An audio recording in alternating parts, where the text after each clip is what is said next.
Congratulations on selecting Classwise as your assignment management platform. In this video, we will talk about the different features of Classwise and how that can help you as a teacher save time and engage your students more deeply. To get started, let's create a new assignment first. To create a new assignment, all you need to do is click on this plus button with the name Create New. As you click on Create New, a new assignment gets generated with a default name of untitled assignment. Let's say I want to create an assignment for Algebra class 9 and I want that assignment to be having some gates in terms of start and due date. Again, the settings here are optional for you to select, but say if you were to put up a date, I'm going to put like a date which is from 8th July to 10th July. You can also choose if you want this assignment to be limited in terms of how much amount of time the students should spend on it. So you can select one of these options in the drop down, or you could type in your own minutes. So if you like, say 15 minutes, you can simply click on add 15 minutes. There are a couple of advanced settings here, which is the first one is randomized question sequence. If you click on this setting, what would happen is each student would get the same questions but in different sequence. So that way it helps prevent cheating inside your classroom. The other option is you can choose to reveal solutions to your students after they submit. So if in case you don't want the solutions to be shown or given out after the assignment is submitted, you can kind of control it by turning it off. In this case, I'm going to leave it open, which means after the students take the assignment I create, they'll be able to see the solutions as well. Let's go ahead and create the first assignment by clicking on the save button. As you click on save button, you see that the name has been updated. You can always go back to change these settings from the assignment settings using this gear icon here. I'm going to stick to my current settings without any changes. Now, to get started in terms of creating your assignment, there are three parts to it. The first is the welcome screen. This is the screen that the students would see before they start the assignment. Then there's this plus icon, which you can use to add more content to the assignment, depending on whether you want to create your own content or you want to pick something from the library. We'll come to this feature in a minute.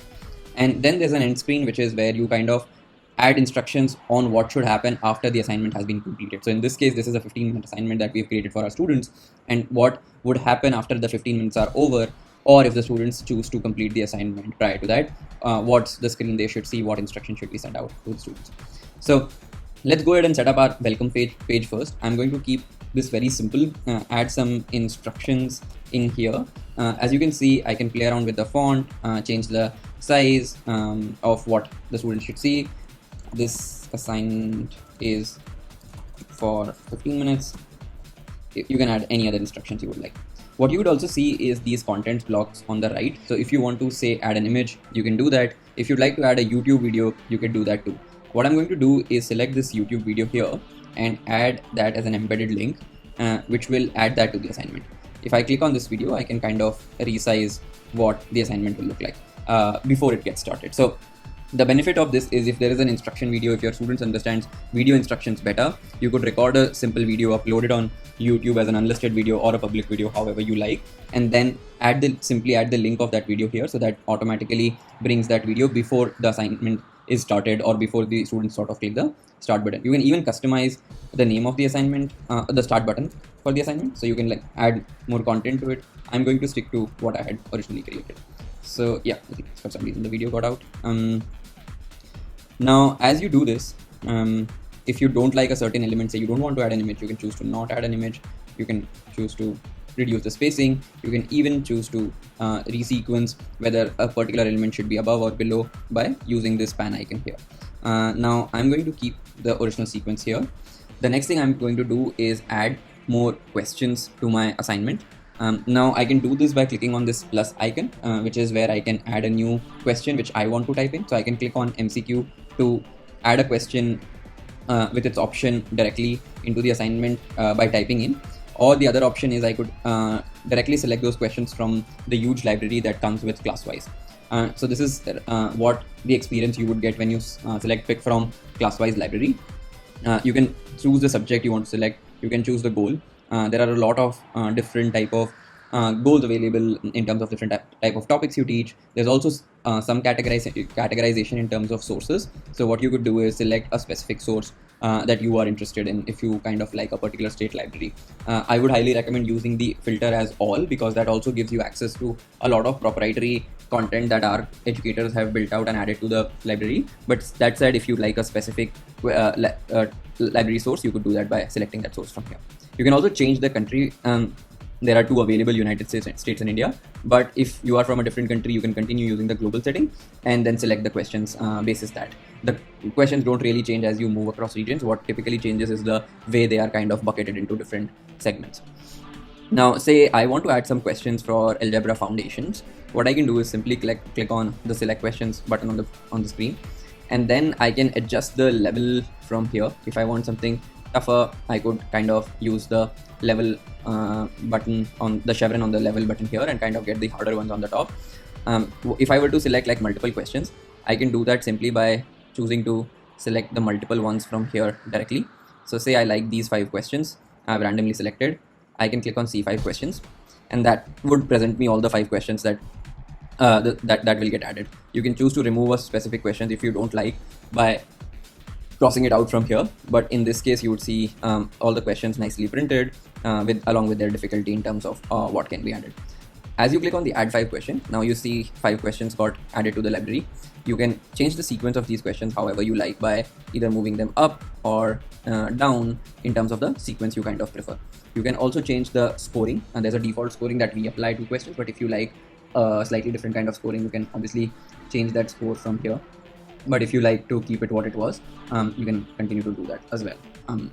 Now that we've completed adding the 5 questions in the library, the last thing to do is add an end screen. This is again optional in terms of the content you want to print out to the students. But let's say you want to thank them. Thank you for taking the assignment. Please review your scores by clicking on see results. As you do that, now really quickly the assignment is completely ready to be shared with your students, and that's pretty much all you had to do to create your first assignment.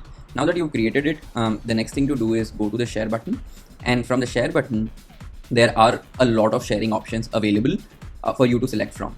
The simplest one is just copying the link that you are interested in for the assignment you created, or you could directly paste this assignment into your Google Classroom. If you want to use our integration with Google Classroom, you can directly send an email, you can send this link via WhatsApp, or you can even generate a QR code for your assignment directly by clicking on this QR code option. So this is very helpful if you want to print out the QR code, paste it inside your classroom so students can kind of scan the QR code and use it. So that functionality, a lot of times teachers demand that they prefer having the QR code printed easily so students can access it. So we've built it out directly in a way that it's very intuitive and you can select it right from here. To see the student experience, you can simply paste that new link into a new tab.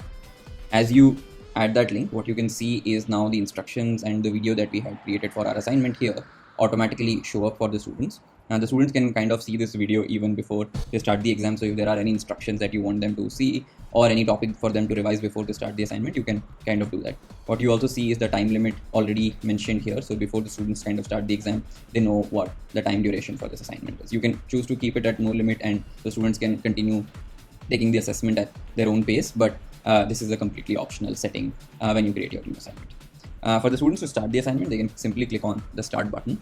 And as they click on the start button, the timer kind of starts and the 5 questions that we have added can get listed here automatically. There are 4 different ways in which the questions get tagged. Right now, all the 5 questions are under the not visited state because the student has not attempted any questions so far. But as they attempt every single question, the status kind of changes. Let's see how that happens. So for the first question, let's say I want to select the first option as my answer. I can simply click on that option and then click on save and next for me to jump to the next question. As I do that, the status of my first question changes from not visited to answered, and that's moved to 1, and then there are still 4 more questions to be visited. Now, let's say for the second question, as a student, I feel that I need to come back to this question, so I can choose to bookmark this and then revisit this question later. Once you bookmark this as a student, you can see that the next question kind of moved under bookmarked, and the student can either choose to skip that question or give an answer and then move to the next one. So for this one, I'm going to select the B option and mark it as save and next. And now what you see happen here is there are 2 questions that are answered. One is bookmarked of those, and then there are 3 more questions to go. In the third scenario, let's skip this question and see what happens.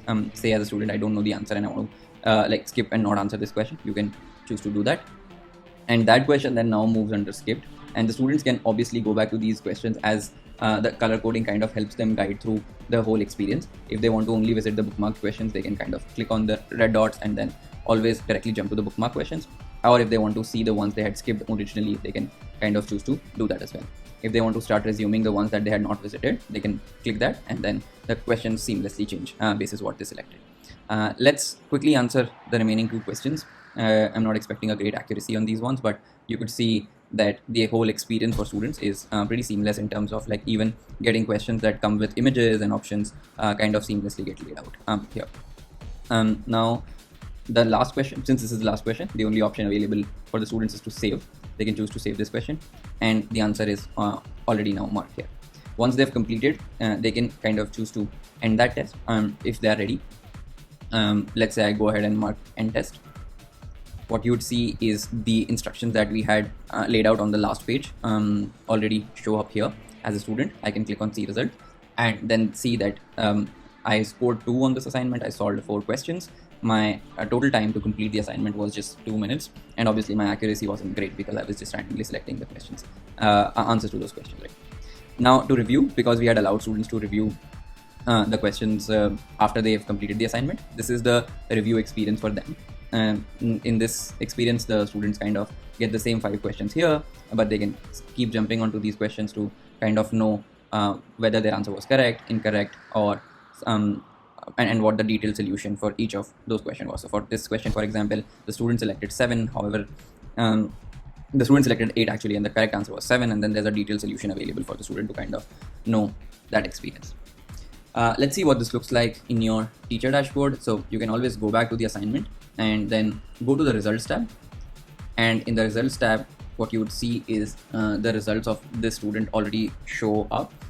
We had one student, Jennifer, who had taken the assignment. So Jennifer's assignment results are available. However, we had also visited the same assignment, assigned the same assignment to a different student who is yet to start. So that status is also available. So you kind of get to know if the students are yet to start, they've started, or they've submitted.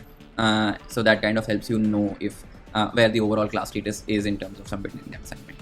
Let's go to Jennifer and see her answers to the questions that we had added. Jennifer got 1 correct, 3 incorrect, and she skipped 1 question. And as a teacher, you can kind of go to the details of each of these and sort of understand what went right, what went wrong, and kind of give that feedback back to Jennifer in terms of what she should work on to improve her accuracy and scores going forward. That's pretty much how you can create, share, and track results for the new assignments that you create Classwise. Thank you very much.